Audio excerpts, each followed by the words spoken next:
Good morning, Victory. I'm excited about coming into your home, especially on a special day like Mother's Day. Today is a special day for all the mothers out there and all of the women out there. I want to tell you that you are special to the world in ways that I couldn't even express. But I also want to give a special shout out to those of us who you've experienced any kind of loss. Maybe your mom wasn't there for you, or maybe your mother has passed. I want to give my condolences to you from our church and tell you, even though today I know it's probably hard, that we are with you and our prayers are with you. So today we have a special service that's especially for you. So I want, on behalf of our pastor, Bishop Milton White, I want to be able to tell you now, Happy Mother's Day, and let's go into our service now. Happy Mother's Day to all the beautiful mothers out there. We love you. Right there in your homes, can you just lift your hands? Right there in your kitchen, can you just lift your hands? I understand that praise is what we do. Even in this time, let's give God our best praise. Come on, join us. Praise is what I do. Praise is what I do. When I want to be close to you. When I want to be close to you. I live My hand in praise.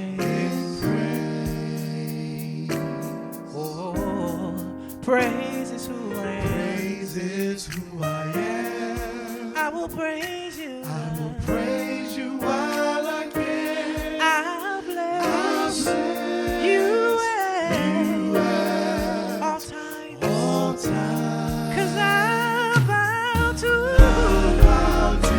praise you through the good and the bad. I'll praise you whether I'm happy or sad. I found out that I gotta praise you in all that I go through, because praise is what I do, and I owe it all. Come on, let's do it again. Praise is what I do. Praise is what I do. Even when I'm going through, Even when I'm going through, I've learned to worship you. Yes. I love this part. Though my circumstance my circumstance doesn't even stand a chance, stand a chance. my praise outweighs the bad, 'cause I'm about to praise you. Lord, through the good and the bad, I'll praise. Hey, hallelujah. Whether I'm happy or sad, I'll praise in all that I go through. Hey, because it's what I do. I do, yeah, and I owe it all to you. Now, right there in that same vein, lift your hands and give God praise. Yeah. Lift up a praise in your home. And as you begin to lift up a praise in your home, send out a praise for America. Come on and praise God in this place. Praise is what I do, yeah. It's what I do. It's what I do. It's what I do. It's what I do. It's what I do. It's what I do. Praise. Yeah.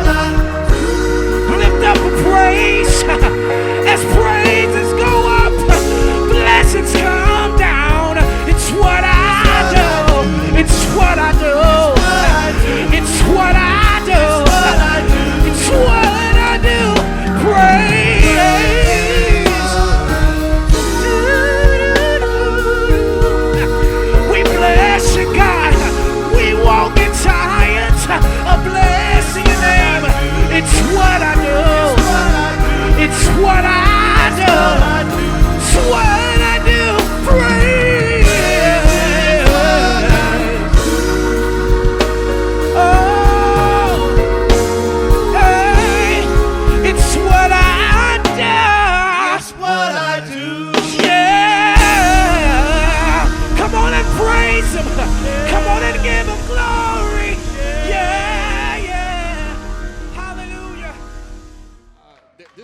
want you to do? In this thread, I want you to hit up everybody you think you see. What's up? Ask them what their mama doing, how they doing. This thread. If you watching Facebook, hit that thread up real quick and type, who are you looking for? Who are you praying for? And put it in the thread on YouTube, on Facebook, wherever you watching. Let's hit the thread. Let's do the song. Let's do the song. We're gonna do the song while you hitting up people on the thread.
Talking to people.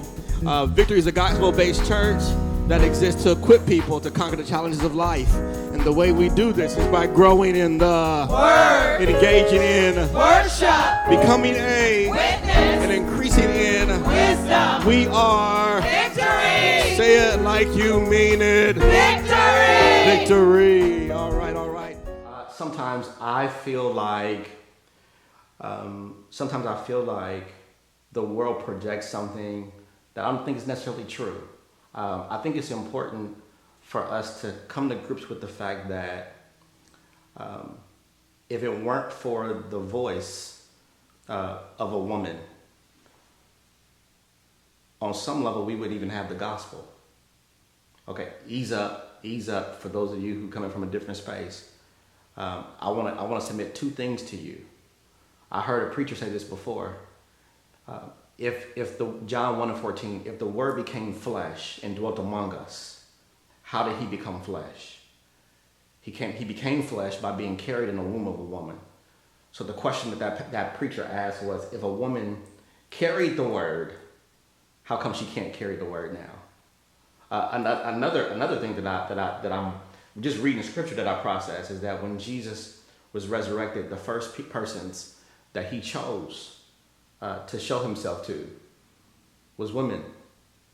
So the first preachers of the gospel, he said, go and tell your brothers that I'm here. So the first proclaimers of that gospel that Jesus was resurrected came through the mouth of a woman. And today, we have the awesome privilege of hearing from another voice that God has given revelation to. Tune in, get your notes out, and let's listen to Angel Cade. So, Mother's Day. Mother's Day is a lot of things. And I want to share with you a couple of things that Mother's Day is. You know, it's a huge consumer day, but most importantly, it's the third highest date of attendance of churches all around the country in the year, right behind Resurrection and Christmas. And this Mother's Day, 2020, will be the first one in my lifetime that we're not able to actually be in church, right? A lot of people go to church with their mothers, and this year it's different.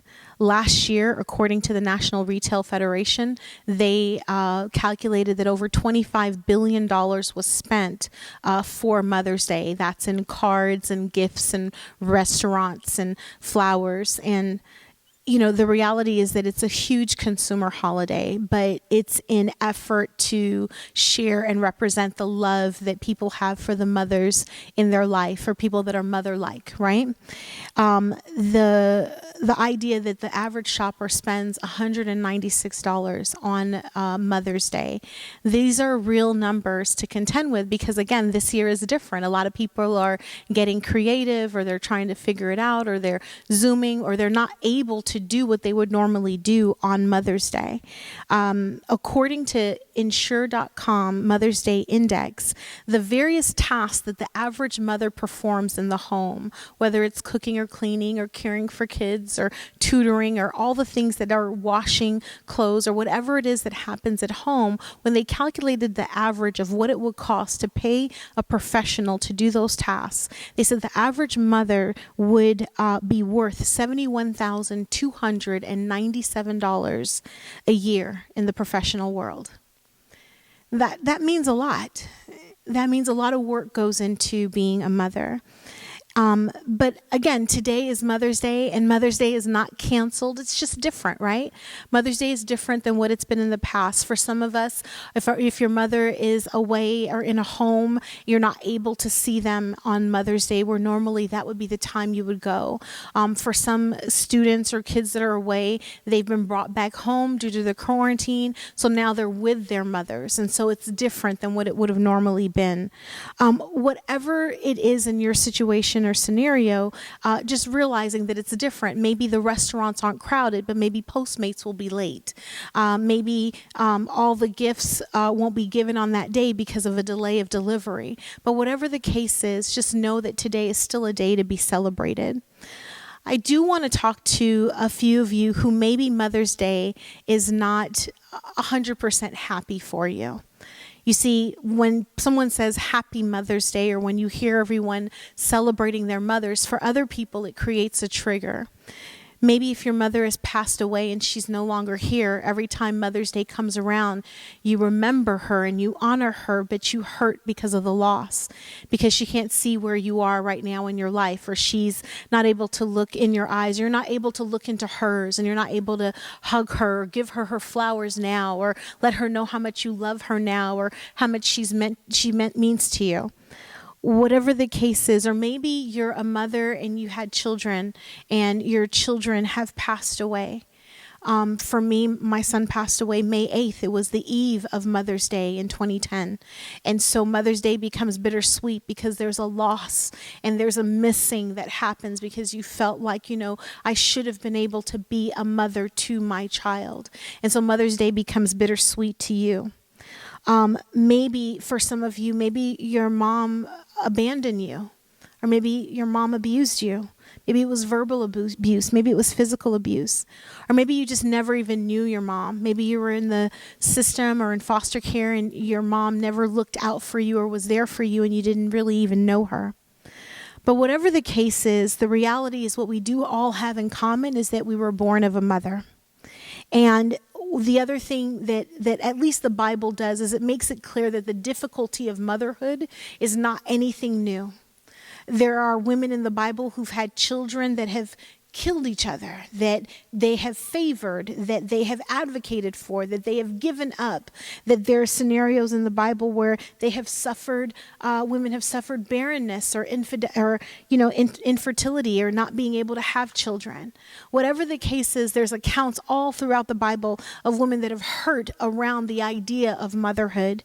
And what I'm saying today is that if there's difficulty in your life around the subject, you are not alone. All of us have this connection with the concept of mother because, again, we come from a mother. But the idea that we come from a mother is actually the key component to what it means for us to connect to the humanity of Jesus Christ. You see, Jesus came through a mother, and that allowed his humanity to come forth because it made him 100% human. He was also in his deity divine because, because when we know the account of Mary, that this seed was placed inside her, that she was a virgin giving birth to Jesus Christ. In that account, it's amazing because the fact that he comes that way allows him to be tempted as a human, face the issues of a human, go through the process of a human, so that there is a connection, there's an understanding, there's a likeness, there is compassion, there's empathy, there's all the things for us as a human because he understands what it means to be wrapped in this flesh. You see, the Bible talks about Jesus being tempted at all points, and that's very human because we know in our walk, we know in our life what it means to be tempted. And so the Bible talks about him growing and developing spiritually. He didn't just come out knowing, he grew. He went to the temple, he learned, he talked, his wisdom, it developed, and then he was able to exercise it. And of course, he was endued with this power, but the reality is that he grew into it, and that's what we do as well. And so in that correlation, we see the humanity. Jesus humbled himself to come in the likeness of men. We know that the idea that he had to submit his will to the will of God. You see, in being a human, we war in our flesh. We war in these members because we have a will. But then in his deity, he says, look, not my will, but your will be done. And so in that regards, we see the humanity of Jesus. Even in the beginning of his ministry, the direct correlation in the relationship between him and his mother become key. You see, in John chapter 2, verses 1 through 5, there's an account of a wedding. And in this wedding, it was the wedding that was happening in Cana inside Galilee. And at this wedding, there was quite a few people invited from the village. And we know that Jesus was there with his disciples. And we know that Mary was there, right, with her other children. So we know that they were all there at this wedding. And when they got there and when they were celebrating, when the wine was gone, Jesus' mother said to him, "They have no more wine." We've heard the account before. It's the first public miracle of Jesus, right? She says to him, "They have no more wine." And then Jesus says to her, "Dear woman, why do you involve me? My time has not yet come." And you see, when you break that down, the mother, she has a statement. The son, he has a verbal response. But the mother has an expectation. She knows him. And she knows him so well that she knows just for the fact that she said they have no more wine, that she goes to the servants and says, "Do whatever he tells you." Because she knew that he was going to act on it. You see, she asked for something. She needed something. And he was like, "It's not my time. Why are you involving me in this situation? Just let it play out." Oh man, mom asked for, mom needs. Well, so then all of a sudden that portion kicks in. He responds to her. And then all of a sudden what happened? The better wine came out later. He turns that water into wine. The first public miracle happens. People hear about it across the land. And it becomes the epitome that houses this fact that they have this relationship where that's all she had to say was, "They have no more wine." And just because she said that, it evoked a series of actions where she knew that she needed to go to the servants and say, "Look, when he tells you to do something, do it." It gives us the implication that she knew who he was. She knew who he was. She knew what he was capable. She knew what he was capable of. She knew what he was going to do. She knew what was inside him. She knew that he was filled with miracles. She knew that he could just speak things into existence. She knew that about her son. And so because she knew it, she knew that she needed to prepare the servants around to say, "You know what, whatever he tells you to do, do it." You see, a mother has these intuitions. A mother knows these things, right? So as a mother, we see mothers as a provider, right? Someone who provides for you, somebody who gives you, allows for, shelter and provides food and does these things. But I come to tell you today that the good news is that even if you don't have that mother, that God is your provider. And even as your relationship changes with your mother, as you go out into the world, that God sits in a stead with his agape love to provide the things that you need. That would you consider the ravens and would you consider them going out looking for food? If God can take care of them, he can take care of you. He can take care of me. He can take care of us. You see, in the spirit of being a mother encourages and nurtures. But I tell you that God is an encourager. He's a buckler. He's a shield. He says, "You know what? Fear not. I am with you. I'm not going to leave you. I'm not going to turn you away. I'm not going to do this. I'm not going to forsake you. I am going to be with you." He encourages you. He's there with you.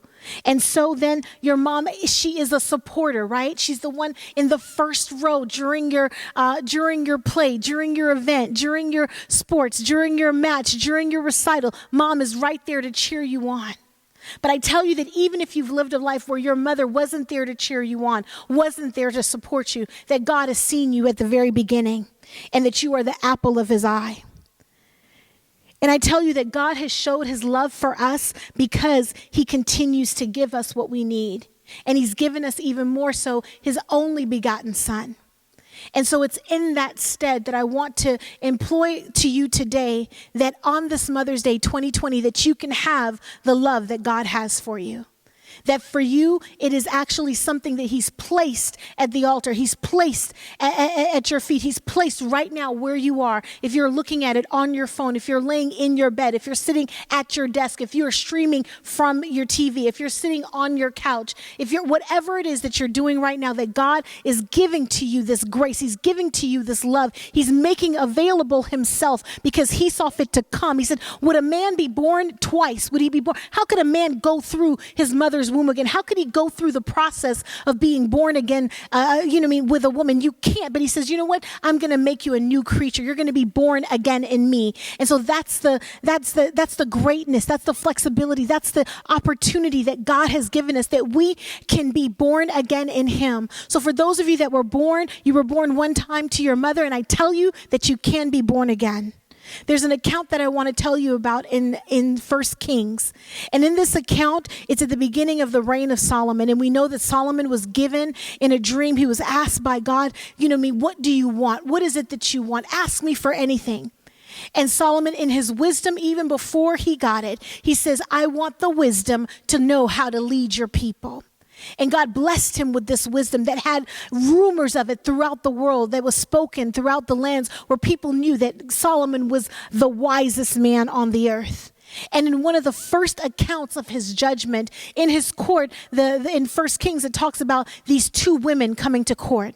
And when the Bible used the word women, it actually referred to them as prostitutes. So these two women who had children, they came in the court, and there was a baby involved. And basically one of the women said, look, I had a baby, and she had a baby 3 days later.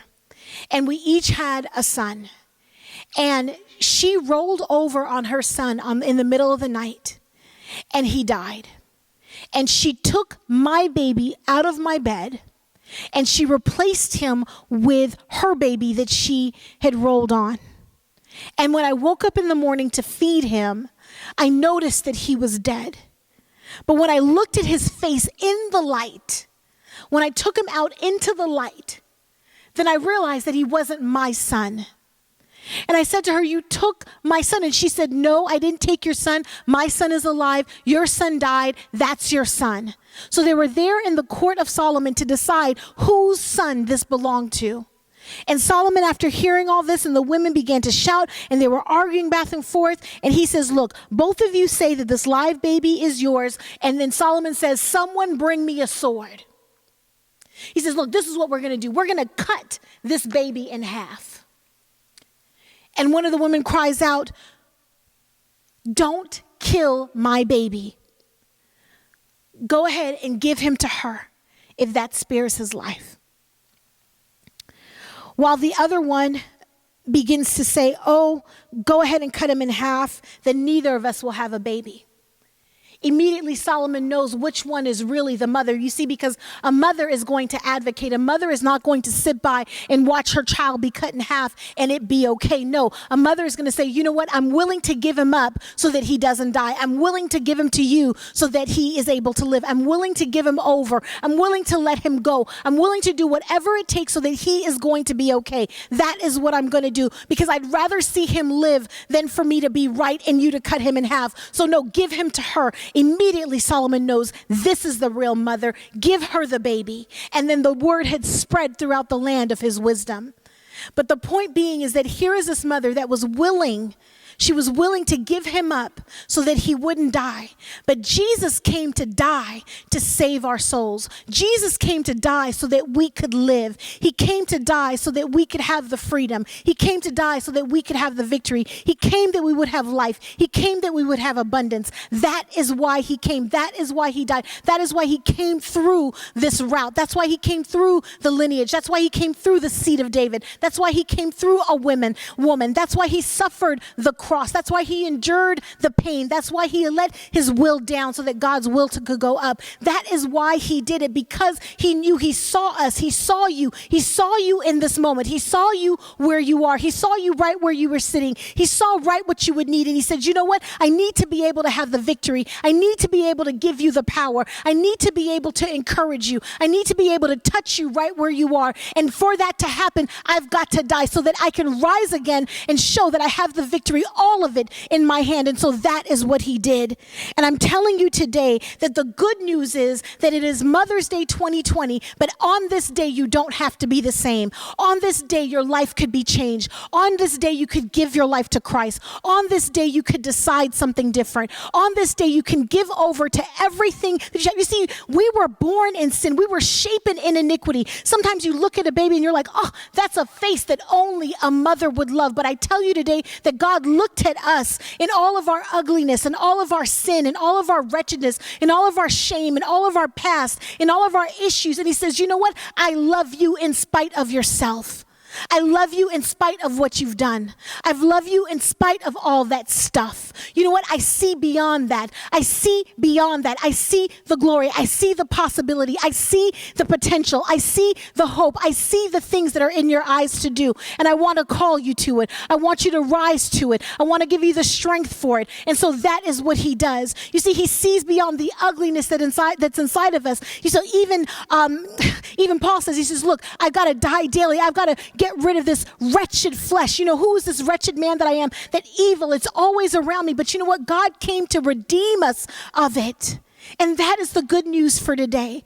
That no matter what your circumstance or situation, no matter what your lineage, no matter where you started, no matter what situation you were in, no matter what family you were born in, he says, look, I come so that you might have life, and I come that you may be a new creature in Christ Jesus. That is what God has for you today. You don't have to be the same. You don't have to be the same. The situation doesn't have to be the same. Your life doesn't have to be the same. All of it can change. All of it can be new. He says a new creature. You look out, everything can look new. Perspective has changed. A newness has come. The Spirit has filled you. All these things can happen right where you are. God is able to do it. He's able to fix it. He's able to change it. We're focused today on celebrating our mothers, and they do deserve celebration. But I tell you that it is through them that we feel an agape type of love, right? That comes only from God. And it's God that has blessed you with the opportunity to, number one, either be able to honor your mother. That comes from God. Or number two, in the memory of your mother, the fact that you had a mother that you love, that opportunity comes from God. He knew what you would need. He knew how you needed to be raised. He knew what you needed to hear. And for those of you that maybe didn't have that encouragement, it becomes your testimony so that you can encourage others. Maybe you didn't have that type of mother. Maybe you had a godmother. Maybe you had an aunt mother. Maybe you had a foster mother. Maybe you had a stepmother. Maybe for you, it's a mother-in-law. Maybe in your life there's somebody who's mother-like. Maybe you have a mother that has, or maybe you have a mentor that has mother attributes. Whatever it is for you, God knows what you need, and he is able to provide it. Let him fill it for you today. I want you to thank God for all of the people that are in that role in your life. If you don't have a mother now because she's passed, maybe your wife is a mother, maybe your daughter is a mother, maybe you have an aunt that's a mother, maybe you have somebody that has stepped into the role. Begin to celebrate them today, because I want you to know that God is able to do it, and he gives you exactly who you need in your life in this season.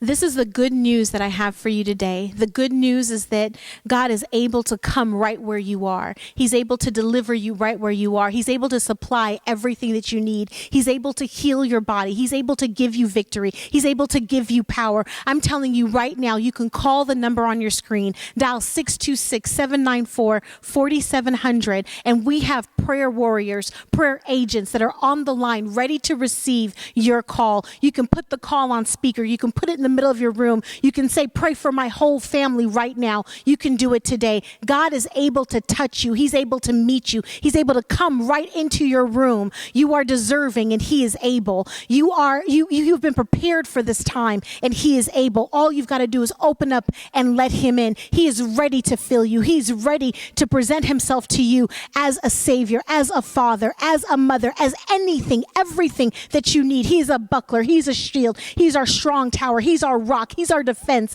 He's our hedge. He is everything that you need. He's a healer. He's a deliverer. Whatever your situation right now, God is able to do it. Just call him.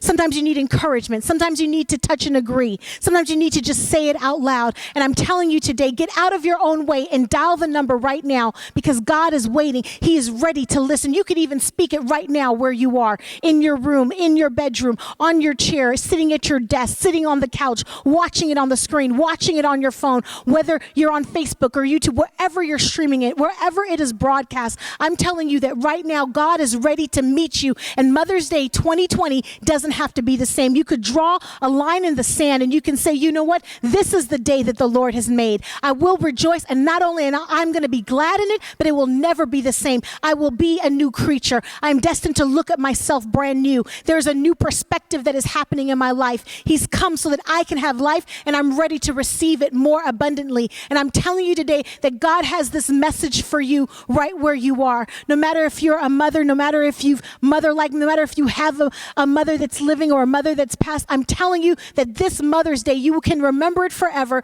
that Mother's Day 2020, where you were quarantined, where you were at home, where you might be by yourself, where you might be isolated with your family, that God can show up in the midst and make a difference. It doesn't have to be the same. When you come out, it doesn't have to be the same. When you occur, it doesn't have to be the same. When you stand up, it doesn't have to be the same. Your purpose, your vision, the things that God has planted into you. He says, look, I want to see that good work be performed. That's what he comes for, the abundance. He's coming for the reaping. He wants to see you grow. He wants to see you better. He wants to encourage you. He wants to applaud you. He wants to see that all of this is done. But the thing is that you've got to make the step to call out to him. You've got to make the step to cry out to him. You've got to make the step to reach out to him. You've got to let him know that you want him, you need him, and that where he belongs, in your heart, in your mind, in your home, you can call out to God today. Jesus is ready. He's able. He's willing. You just have to let him know that today I'm ready. Today I'm ready to get out of my own way. Today I'm ready to change. Today I'm ready to be born again. Today I'm ready to declare. Today I'm ready to join. Today I'm ready to stand. And I'm telling you, you can dial the number and you can do that today. It is a statement of your faith. It is evidence of your work. You actually dial the number. It's you working. You might be in your room right now and you might just want to stand up and you want to lift your hands and you want to cry out to God, and you can do that right where you are. That's the benefit of being able to be in a space, in this digital space, is that your living room, your fireplace has become the altar. Your room, the side of your bed has become the altar. The desk, the edge of your desk has become the altar. And I'm telling you right now, you can kneel right where you are and begin to ask God for the changes that you need in your life. You can cry out to him if you're hurting right now, because this day it might bring you pain. Maybe it's not a happy day for you, and I got you. I understand. Maybe you need to cry out today and let him know where you hurt. Let him know where you miss your mother. Let him know what is missing in your life, that you need to hear a voice, that you need to be comforted right now, that you need to know that she's proud, that you need to know that that something is missing. And I'm telling you that he is designed to fill those gaps. That's the type of God that we serve. And so he's able to do it for you. And I'm saying that it's your time to reach out to him. I believe God for the great things in your life, the great future ahead, the great things ahead of this quarantine, the great things when we come out of this. Will you be better? Will you be changed? Will you grow? Will you be able to see the things that God has destined for your life? He's able to do it. He's working it out, and it's yours to have. Let him do it. Today could be your day of healing. Today could be your day of deliverance. Today could be your day of victory.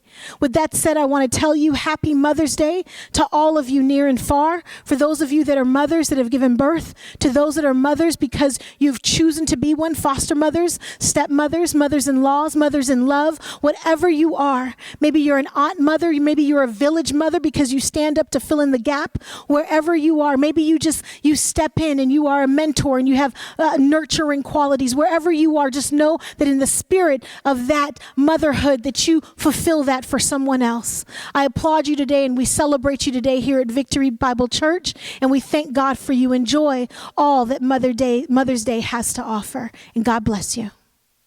Hello, everybody. Hey, listen, I hope you've enjoyed the worship experience today. I was thinking about, we place great emphasis on word, worship, witness, and wisdom. I am grateful that we are growing and maturing in the Word of God. and that we are spending time in the presence of the Lord, I hope and believe that you have thoroughly enjoyed your present experience. I want to ask you to join me now as we honor the Lord with our tithe and our offerings. I believe that God wants to bless your life. You know, sometimes we forget the whole reason for giving is not just about supporting the thing that we give to. But when you think about it, Paul says something like, and God will supply all your need according to his riches in glory. I want to ask you to pay your tithe, to give your offerings now. And listen, I just want to remind you, there are several ways you can do that. You can give by the mobile app. You can text to give. You can give by calling in now, right now. You can call in, you can mail your checks in or bring them in. However you choose to give, I just want to ask you to join me as we give. And I believe without any question that God is faithful towards you, that God will bless you for every gift that you give. Thank you for your giving.